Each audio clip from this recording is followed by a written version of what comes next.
कृपा आज आम गोटे आनंदर दिन उल्लासर दिन प्रभु को विशेष विशेष धन्यवाद।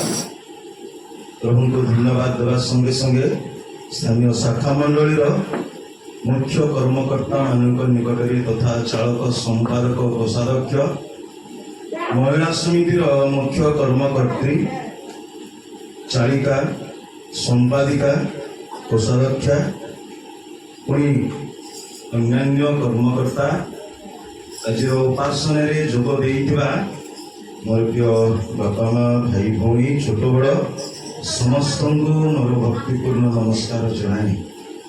आसतु प्रभु वाक्य आम किछि पढ़ी शुणा पूर्वर मुझे प्रार्थना करी। मंगलमय स्वर्गीय पिता तुमर गौरवमय नामर धन्यवाद करुछु प्रभु।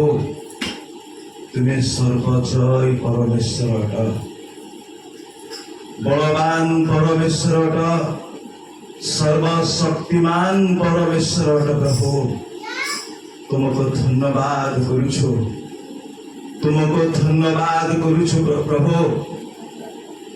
करुणामय स्वर्गीय पिता आम परी दुर्बल लोक मानक पई जगत को आसी प्रतिकूल शक्ति विरुद्ध तुम्हें युद्ध करी परास्त कल। तुम नाम धन्य प्रभु, तुम नाम धन्य प्रभु। तुम्हें आमर परमेश्वर, आमर त्राणकर्ता, राजा मानकर राजा, पुनरुत्थित एकमात्र अमर परमेश्वर तुम्हें अट। तेणु तुमको धन्यवाद करुछि स्वर्गीय पिता। ये तुमको आह्वान करुछि स्थान को तुम्हें आस, तुम्हें आम को कथा कह प्रभु। तुम कथा शुणु, तुम रब शुणु प्रभु। तुम प्रस्तुत हो कृपा कर मो दिन भाज को दया करो प्रभु जीशु नाम प्रार्थना करी पिता। प्रभु महानाम धन्य हो। आज आम प्रभु सामने एकत्रित होइछु। प्रभु जीशु ख्रीष्ट 2000 वर्ष तले से जगत जन्म ग्रहण कले, मानव रूप धारण करी प्रकृत भाव प्रभु महानाम धन्य हो। किंतु आमे देखा पारुचु प्रकृत प्रभु जीशु ख्रीष्ट से गोटे कथा कहले आमे जानिबा पई पूर्वरु से अछंदी जगत रे, जहाँकि हितोपदेश 8 पर्व 24-25 पदरे पढ़िबार दरकार नहीं। मो पूर्वरु जन्मी अच्छी बोली से कहले। हालेलुया। प्रभु महानाम धन्य हो।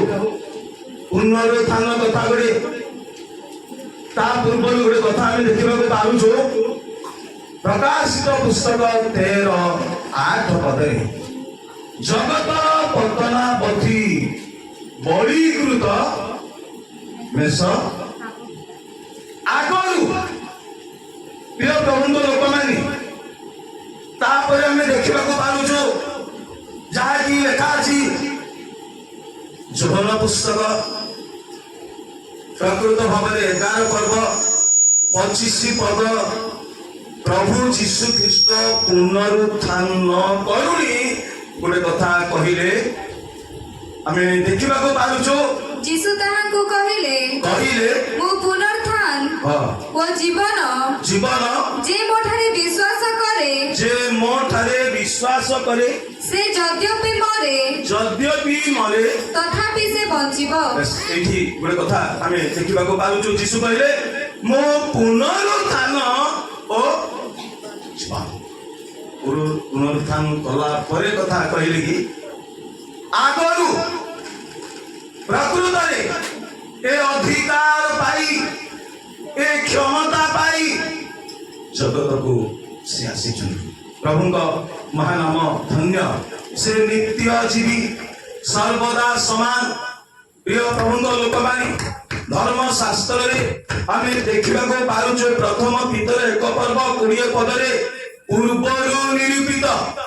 तबे जाऊ आमे प्रभु को वाक्य रु देखिबा को पारुछु प्रभु यीशु ख्रीष्ट से मृत्यु को जय करी उठिचंती। मु दुई प्रकार जयर कथा कहिबा पई चाहूची। प्रभु यीशु ख्रीष्टंकर विजय पुणी विश्वासी माने मध्य विजय हेबाकू जय करिबाकू हेबो। तेबे प्रकृत भावरे धर्मशास्त्र रे ए कथा आमे देखिबाकू पारुछु। प्रिय प्रभुଙ୍କ लोकमाने जदियो सबु बेले एपरी उपासना रे आमे जो पद गुडाक व्यवहार करि थाउ ताहा आजि मने पकाइबा पई स्मरण करिबा पई परमेश्वरंकर पुत्रंक पुनरुत्थानर निराट सत्य कथा सत्य वाक्य को आमे मने पकाउथिबा पई से सबु कथा सबु बेले एपरी उपासना रे आमे व्यवहार करि थाउ। प्रिय प्रभुଙ୍କ लोक माने धर्मशास्त्र रे आमे देखिबा को पारुछु प्रभुଙ୍କ महान धन्य हो। जदियो ताहा शेषरे घटिब विश्वासी माने पुनरुत्थित हेला उतारे सेई वाक्य सफल हेबो बोली लेखा अछि किंतु ताकू आज आमे व्यवहार करूछु। प्रिय प्रभुଙ୍କ लोक माने प्रकृत भावरे जो कथा चालक महाशय गोटे कथा आमनक निकट रे प्रकाश करूथिले जय मृत्यु को कोन करी अछि ग्रास करी अछि। जय मृत्यु को ग्रास करी अछि मृत्यु को ग्रास करी अछि। जय हालेलुया ख्रीष्टंकर जयर शक्ति वास्तव भावरे प्रभु यीशु ख्रीष्ट से विजय गले आमे देखिबा को पारुछु जहा कि लेखा अछि कलसी 2 पर्व तार 15 पदरे से आधिपत्य कर्तापणर अस्त्र शस्त्र छड़ाई क्रूस उपरे कोन कले विजय यात्रा करे। प्रभुंकर महानाम धन्य हो। प्रिय प्रभुंक लोक माने धर्मशास्त्र रे एई सकल कथा आमे देखिबा को पारुछु। वास्तव भावरे क्रूस उपरे न झुलुनी क्रूस उपरे न चढ़ुनी गोटे कथा कहिले प्रभु यीशु ख्रीष्ट आपणर शिष्य मानकु जहन पुस्तक 16 पर्व 33 पदरे आमे देखिबा को पारुछु। सेठी लेखा अछि तुम्हे माने जेपरि मोठारे शांति प्राप्त हुआ एथि निमंते मु तुम्भ मानकु एही सब विषय कहि अछि। जगत रे तुम्भ मानक निमंते क्लेश अछि किंतु साहस धर मु जगत को जय करी अछि। बेस एठी आमे देखिबा को पारुछु से साधारण भावरे क्रूस रे जय करी नाहंदी रक्त झराई जीवन को बलि करी उत्सर्ग करी प्रकृत रे प्रिय प्रभुଙ୍କ लोक माने क्रूस रे शयतान को से विनाश करिसंती बोली धर्मशास्त्र हम देखिबा को पारुछु। तबे जाऊ आमे बाइबल मध्ये देखिबा को पारुछु यीशु कहिले साहस धर जगत रे तुमान को पाई क्लेश अछि मु जगत को कोन करी अछि जय करी अछि। प्रकृत भावरे प्रिय प्रभुଙ୍କ लोक माने आमे धर्मशास्त्र रे देखिबा को पारुछु प्रभु यीशु ख्रीष्ट कहिले जे मु जगत को जय करी अछि। हालेलुया काई की हालेलुया से जय करिथिबा जगत रे मान को रखि चंदी।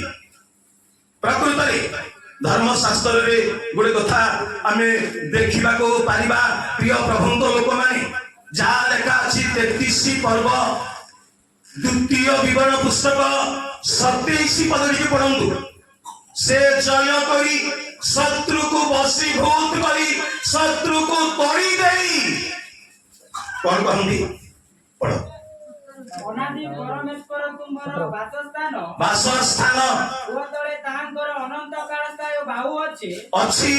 ପୁଣି ସେ ତୁମ୍ଭ ସମ୍ମୁଖରୁ ଶତ୍ରୁମାନଙ୍କୁ ତଡ଼ିଦେଲେ ସେ ତୁମ୍ଭ ସମ୍ମୁଖରୁ ଶତ୍ରୁମାନଙ୍କୁ ତଡ଼ିଦେଲେ ଆଉ ବିନାଶ କର ବୋଲି କହିଲେ। ଆଉ ବିନାଶ କର ବୋଲି କହିଲେ। ହାଲେଲୁୟା। ଶତ୍ରୁକୁ ସେ ପରାସ୍ତ କରି ତା ଉପରେ ଜୟ କରି ଜାତି ବାବୁ ତାକୁ ପିଟୁ ତାକୁ ମାରବୁ। ପରମେଶ୍ୱର ଗୋଟେ କଥା କହିଲେ, ତାହାର ବଂଶ ନାରୀର ବଂଶରେ ବୈର ଭାବ ଜନ୍ମାଇବା, ସେ ତୋର ମସ୍ତକକୁ କଣ କରିବ? ଆଘାତ କରିବ।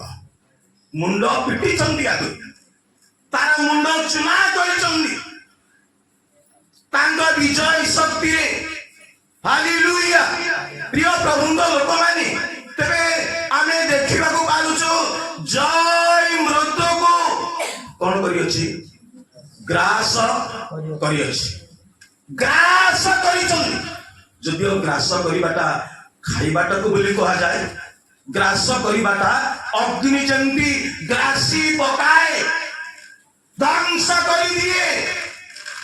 WW ଦେଖୁଆ ଲୋକମାନେ ଦେଖୁଥିବେ ଯେ ଜୟ କଲେ ଜଣକୁ ତଳେ ପକେଇ ଦେଇ ଆଉ ସେ ତିନିଟା ମାରିଦେଲା ଅତରେ ଜୟର ପୁରସ୍କାର ସେ ନେଇଯାଉଛି। ପ୍ରଭୁ ଯୀଶୁ ଖ୍ରୀଷ୍ଟ ଜୟ ଯୋଉ କଲେ, ମୃତ୍ୟୁକୁ ଗ୍ରାସ କରି ଜୟ କଲେ, ତାକୁ ସେମିତି କରି ଛାଡି ନାହାନ୍ତି। ହାଲେଲୁୟା। ପ୍ରିୟ ପ୍ରଭୁଙ୍କ ଲୋକମାନେ, ଆମେ ଦେଖୁଛୁ ଗୋଟେ କଥା ଯାହା ଲେଖା ଅଛି ଦ୍ୱିତୀୟ ତିମୋଥୀ 1 ପଦରେ ଆମେ ଜାଣିବା କଥା ସେଇଠି ଦେଖିବାକୁ ପାରୁଛୁ।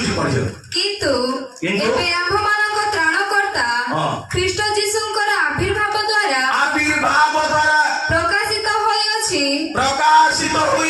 ସେ ମୃତ୍ୟୁକୁ ଲୋପ କରିଅଛନ୍ତି। ପୁଣି ସୁସମାଚାର ଦ୍ୱାରା ଜୀବନ ଓ ଅମରତାକୁ ଆଲୋକରେ ପ୍ରକାଶ କରିଅଛନ୍ତି। ଆଣିବା ପାଇଁ ମୃତ୍ୟୁକୁ ଗ୍ରାସ କଲେ, ଲୋପ କଲେ, ମୃତ୍ୟୁ ଉପରେ ଜୟ କଲେ। ଜୟ ମୃତ୍ୟୁକୁ ଗ୍ରାସ କରିଅଛି।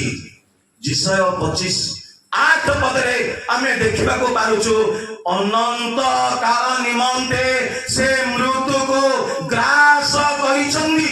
ଗ୍ରାସ ଉପରେ ଅନେକ କଥା ଧର୍ମଶାସ୍ତ୍ରରେ ଆମେ ଦେଖିବାକୁ ପାରୁଛୁ। ପ୍ରିୟ ପ୍ରଭୁଙ୍କ ଲୋକମାନେ, ବାସ୍ତବରେ এই କଥା ଆମେ ଦେଖୁଛୁ ଯାହା ଧର୍ମଶାସ୍ତ୍ରରେ ଲେଖା ଅଛି।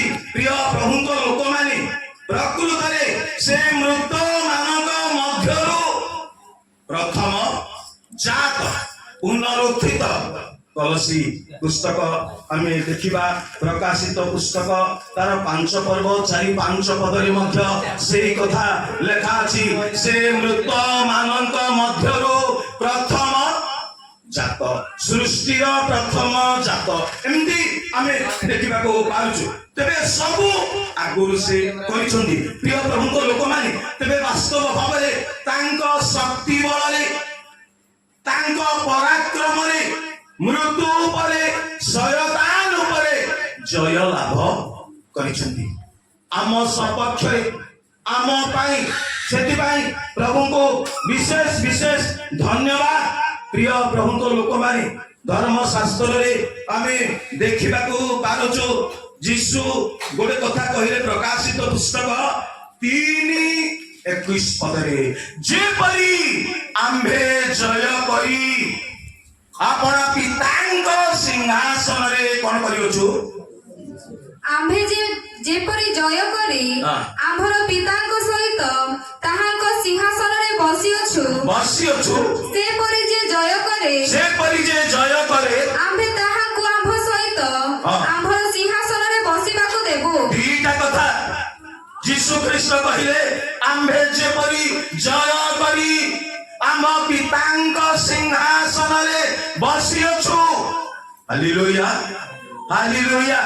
ପୁନରୁତ୍ଥାନର ଶକ୍ତି ବଳରେ ପ୍ରିୟ ପ୍ରଭୁଙ୍କ ଲୋକମାନେ, ସେ ଜୟ କରି 2000 ବର୍ଷ ତଳେ ଆମ ପାଇଁ ଜୟ କଲେ। ଆମର ଶିକ୍ଷା ପାଇଁ, ଆମର ପ୍ରସ୍ତୁତି ପାଇଁ ଆମେ ମଧ୍ୟ ଯେପରି ଜୟ କରିବା, ଜଗତ ଉପରେ, ଶୟତାନ ଉପରେ, ପାପ ଉପରେ, ପ୍ରତିକୂଳ ଶକ୍ତି ଉପରେ दीटा कथा कहले आमे जेपरि जय करी पितांग सिंहासन रे बसी अछु सेपरि जे जय करिबो आम्भर सिंहासन रे आम्भ सहित कोन करिबो बसिबो। प्रकृत रे प्रिय प्रभुଙ୍କ ଲୋକମାନେ एठी कहले से जय कले सेतकी यथेष्ट बोली कहले कि एई गला तुम पाई बोली कहले कि गोटे कथा कहूथिले मु भाबुथिले चालक बाप्तिस्म द्वारा आमे समाधि प्राप्त होई अछु आउ अनेक कथा जल रे बाप्तिस्म हे केतेक लोक पेटे पेटे कलसी कलसी पिंचन तांको सहित समाधि हेबार लिस्ट को जाई पारबो किसे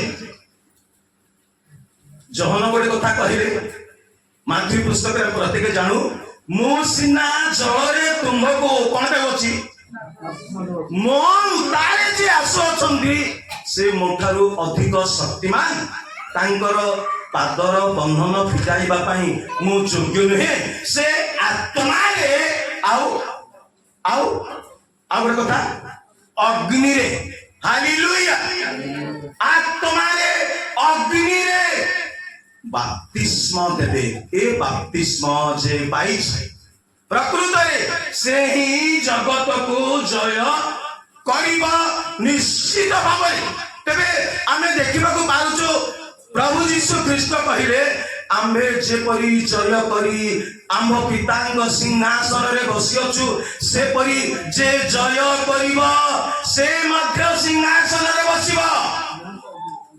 केमती भाबरे आमे देखिबा को पारुचो युवक मानक निकट को गोटे कथा कहगला केवल युवक मानक पाई बोली ता भावंतु नाही समस्तंक पाई हे युवक माने मो तुम मानक निकट को लेखिले प्रथम जहन 2 पर्व 14 पदरे एई कथा आमे देखिबा को पारुचो हे युवक माने मो तुम मानक निकट को लेखिले कारण तुम्हे माने कोन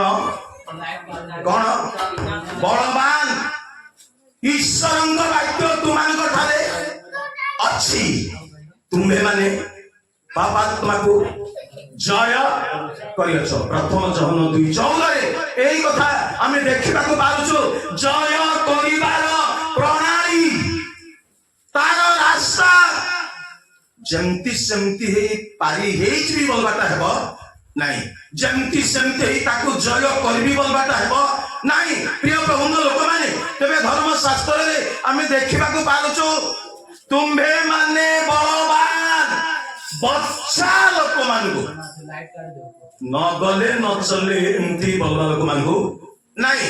प्रिय प्रभुଙ୍କ लोक माने आमे देखिबा को पारुछु बच्चा लोक माने आग्रही लोक माने प्रभुଙ୍କ भाई प्रभुଙ୍କ वाक्य को ग्रहण करितिबा लोक मानकर कथा आमे देखिबा को पारुछु तुम्हे माने बलवान कारण तुमान ठारे ईश्वर वाक्य अच्छी आउ तुम्हे माने पापात्मा को जय करियछ वर्षा वर्षा जय करदेले किड़े टाकी आमे बोलुछु नहीं प्रिय प्रभु लोक माने प्रकृत भाव किंतु का ऊपर जय करबा को हेबो वास्तव भाव एठी आमे देखिबा को पारुछु पापात्मा ऊपर पाप ऊपर जेबे आमे जय करिबा जय करूछु तेबे निश्चित आमे तांको राज्य रे प्रवेश करिबा। प्रिय प्रभु लोक माने धर्म शास्त्र रे आमे गोटे कथा देखिबा को पारुछु आ गोटे कथा कहिबी आपन को जतबेले गलियात को दाऊद जय कले प्रथम सामने पुस्तक 17 पर्व 50 पदरे से पत्थर छाटिनी द्वारा गलियात को कोन कले जय कले बध कले गंडीरू मस्तक अलगा कले एटा होची जय दरबार कर छाटे पड़िला बड़े जीवन पाई से उठ किंतु आमे एठी देखिबा को पालुछु प्रिय प्रभुଙ୍କ लोक माने प्रकृत भाबरे से छाटिनी पत्थर द्वारा पत्थर कथा को आत्मिक भाबरे कहबी आपन को प्रथम पितर तार 2 पर्व 4 पदरे देखुछु जीवंत प्रस्तर जे सेही प्रभु अनेक विषय प्रिय प्रभुଙ୍କ लोक माने दाऊद जय कले तार गोटे कारण आमे देखिबा को पालुछु जहा कि ଲେଖା ଅଛି ପ୍ରଥମ ରାଜାବଳୀ 3 ପର୍ବ 6 ପଦରେ ସୋଲୋମନ ପରମେଶ୍ୱରଙ୍କୁ କହିଲେ, ହେ ପରମେଶ୍ୱର, ତୁମ୍ଭ ଦାସ ଆମ୍ଭ ପିତା ପଟି ତହିଁରେ ସଲୋମନ କହିଲେ, ହଁ। ତୁମ୍ଭ ଦାସ ଆମ୍ଭ ପିତା ଦାଉଦ ତୁମ୍ଭ ଛାମୁରେ ସତ୍ୟତା ଓ ଧାର୍ମିକତା ଓ ମନରେ ସରଳତା ତୁମ୍ଭ ସହିତ ଗମନାଗମନ କରିବା ପ୍ରମାଣେ ବେଶ ତାର ଜୀବନ ଯାତ୍ରା ଆଚରଣ ପରମେଶ୍ୱରଙ୍କ ସହିତ ଲାଗି ରହିଥିଲେ। ତୁମ୍ଭ ସମ୍ମୁଖରେ ଧାର୍ମିକତାରେ, ମନର ସରଳତାରେ, ସତ୍ୟତାରେ ତୁମ୍ଭ ସହିତ ଗମନାଗମନ କରିବା ପ୍ରମାଣେ ସେ ସେନା ଜୟ କରିବ ବୋଲି ଆଥୁ। ହାଲେଲୁୟା। ସେ ସେନା ଜୟ କରିବ ପାପାତ୍ମାକୁ, ସେ ସେନା ଜୟ କରିବ ପ୍ରତିକୂଳ ଶକ୍ତିକୁ। 16 ପର୍ବ ପ୍ରଥମ ସାମୁଏଲ ପୁସ୍ତକ 18 ପଦ ଦାଉଦଙ୍କର କଥା ସେଇଠି ଆମେ ଦେଖିବାକୁ ପାଇଛୁ। କି ପଢନ୍ତୁ। ତହିଁରେ ଯୁବାମାନଙ୍କ ମଧ୍ୟରୁ ହଁ। ଜଣେ ଉତ୍ତର ଦେଇ କହିଲା, ଦେଖନ୍ତୁ ଦେଖନ୍ତୁ ମୁଁ କୈସାଲେମୀୟ ଦିଶିର ହଁ ଏକ ପୁତ୍ରକୁ ଦେଖିଅଛି। ଦେଖିଅଛି ସେ ବଜାଇବାରେ ନିପୁଣ ବୀଣା ବଜାଇବାରେ ନିପୁଣ, ଓ ମହାବିକ୍ରମଶାଳୀ, ଓ ଯୋଦ୍ଧା, ଓ କଥାରେ ବିଜ୍ଞ, କଥାରେ ବିଜ୍ଞ, ଆଉ ରୂପବାନ। ରୂପବାନ। ପୁଣି ସଦାପ୍ରଭୁ ତାଙ୍କର ସଙ୍ଗେ ସଙ୍ଗେ ଅଛନ୍ତି। Hallelujah, hallelujah. ପରମେଶ୍ୱର ଦାଉଦଙ୍କ ସଙ୍ଗରେ ଥିଲେ। ଦାଉଦଙ୍କ ସଙ୍ଗରେ ଥିଲେ କାହିଁକି? ପରମେଶ୍ୱରଙ୍କ ସହିତ ଗମନାଗମନ କରୁଥିଲେ। ପ୍ରକୃତ ଭାବରେ ଏହାର ବିଷୟକୁ ଆମେ ଦେଖିବାକୁ ପାରୁଛୁ। ସେଥିପାଇଁ ଗଲିଆଦକୁ ସେ ବଧ କଲେ, ତା ଉପରେ ସେ କଣ କଲେ? ଜୟ ଲାଭ କଲେ। ପ୍ରଭୁଙ୍କ ମହାନାମ ଧନ୍ୟ ହଉ। ପ୍ରିୟ ପ୍ରଭୁଙ୍କ ଲୋକମାନେ, ତେବେ ସେ ଜୟ କରିଛନ୍ତି ଆମ ପାଇଁ। ଦ୍ୱିତୀୟ କରନ୍ତି ତାର ଆମେ ଦେଖୁଛୁ 2 ପର୍ବ 14 ପଦ ଟିକେ ପଢନ୍ତି। କିନ୍ତୁ କିନ୍ତୁ ଈଶ୍ୱରଙ୍କ ଧନ୍ୟବାଦ ହେଉ, ସେ ସବୁବେଳେ ଆମ୍ଭମାନଙ୍କୁ ଘେନି ଖ୍ରୀଷ୍ଟଙ୍କ ଠାରେ ବିଜୟ ଯାତ୍ରା କରୁଅଛନ୍ତି। ସେ ସବୁବେଳେ ଆମ୍ଭମାନଙ୍କୁ ଘେନି ଖ୍ରୀଷ୍ଟଙ୍କ ଠାରେ କଣ କରୁଅଛନ୍ତି? ବିଜୟ ଯାତ୍ରା କରୁଅଛନ୍ତି। ସବୁବେଳେ ଆମମାନଙ୍କୁ ଜୟ ଦେବା ପାଇଁ। ଗୋଟେ ଲୋକ କହୁଥିଲା ଯେତେବେଳେ ଯାକୁବ ପରମେଶ୍ୱରଙ୍କ ସହିତ ଯୁଦ୍ଧ କଲେ ପରମେଶ୍ୱର ହାରିଗଲେ ବୋଲି। ସେମିତି ନାହିଁ, ଯୁଦ୍ଧରେ ଜୟ ହେବାଟା ଶିଖେଇଲେ। Hallelujah, hallelujah. ଯୁଦ୍ଧରେ କେମିତି ଜୟ କରିବ ଯାକୁବ, ପରମେଶ୍ୱର ଜୟ କରିବାର ପ୍ରଣାଳୀ ତାଙ୍କୁ ଶିଖେଇଲେ।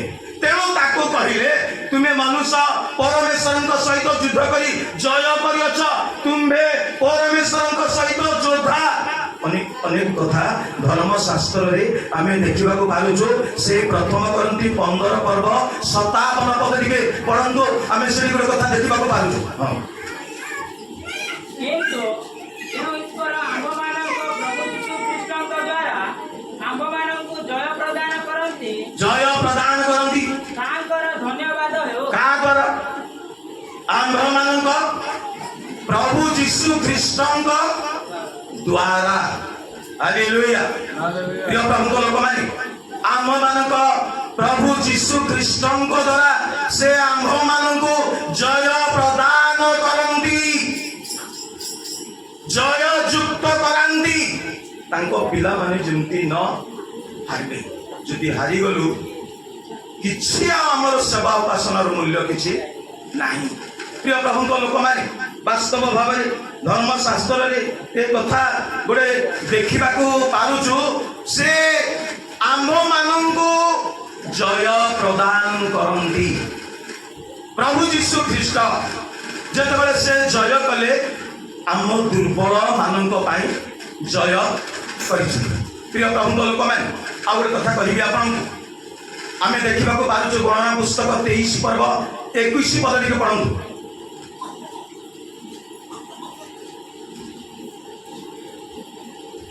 ସେ ଯାକୁବ ମଧ୍ୟରେ ଅଧର୍ମ ଦୃଷ୍ଟିଗୋଚର କରିନାହାନ୍ତି, କିଅବା ସେ ଇସ୍ରାଏଲ ମଧ୍ୟରେ ଉପଦ୍ରବ ଦେଖି ନାହାନ୍ତି।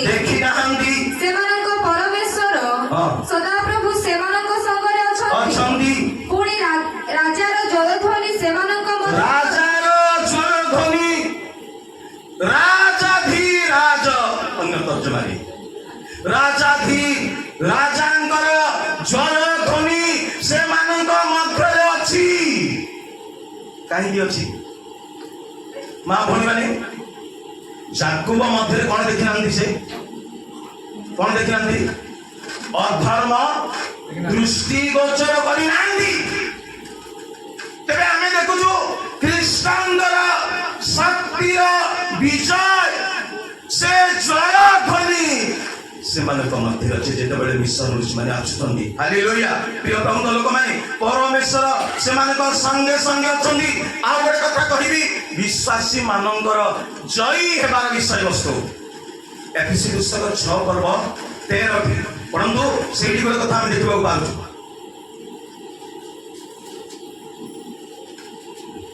ଏଣୁ ତୁମ୍ଭେମାନେ ଯେପରି ଦୁର୍ଦିନରେ ତୁମ୍ଭେମାନେ ଯେପରି ଭଲ ଦିନରେ ଦୁର୍ଦିନରେ ପ୍ରତିରୋଧ କରି ସର୍ବଜୟୀ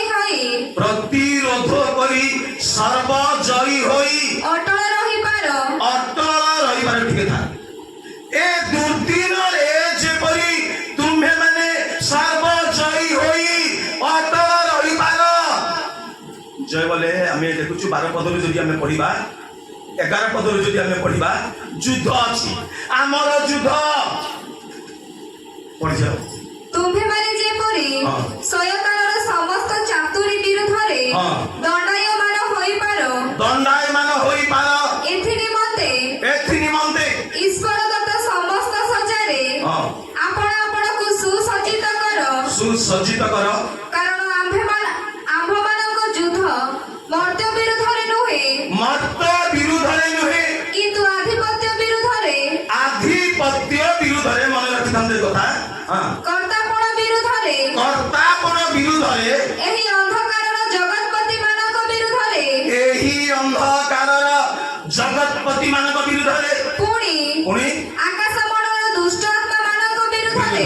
ଆମର ଯୁଦ୍ଧ ଆଧିପତ୍ୟ ବିରୁଦ୍ଧରେ ଆଉ କର୍ତ୍ତାପଣ। ଏ ଆଧିପତ୍ୟକୁ, ଏ କର୍ତ୍ତାପଣକୁ କଣ କରିଛନ୍ତି ପ୍ରଭୁ ଯୀଶୁ ଖ୍ରୀଷ୍ଟ କ୍ରୁଶରେ?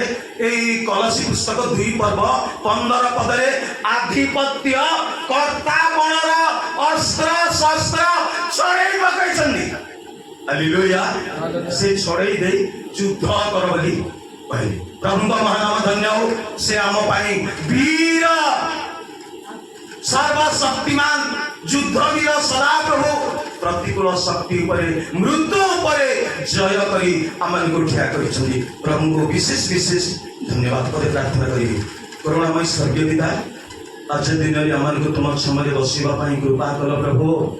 ଆମେ ଦୁର୍ବଳ ବୋଲି ଜାଣି ଶୟତାନର ସମସ୍ତ ବଳକୁ ତୁମେ ଭାଙ୍ଗି ଦେଇଛ। ତୁମକୁ ଧନ୍ୟବାଦ। ଏ ଦିନ ମାନଙ୍କର ଦୁନିଆ ମାନଙ୍କର ସଙ୍ଗୀ ହୋଇ ଏ ଜଗତରେ ଯେପରି ତୁମ ନାମ ସକାଶେ ବିଜୟ ଜୀବନ ଯାପନ କରି ବଞ୍ଚିବାକୁ ପାରିବ କୃପା କର। ପ୍ରଭୁ ଯୀଶୁଙ୍କ ନାମରେ ପ୍ରାର୍ଥନା କରି ପିତା, ଆମେନ୍। ସମସ୍ତଙ୍କୁ ନମସ୍କାର। ଧନ୍ୟବାଦ। ଆମେ ଶୁଣୁଥିଲୁ ଆଜିର ପ୍ରସଙ୍ଗ ଯେ ପ୍ରକୃତ ଭାବରେ ଜଣେ ଜୟ ହେବାର ମହତ୍ୱପୂର୍ଣ୍ଣ କଥା ଆଉ ଆମେ ଦେଖିପାରୁଛୁ। ପ୍ରକୃତ ଭାବରେ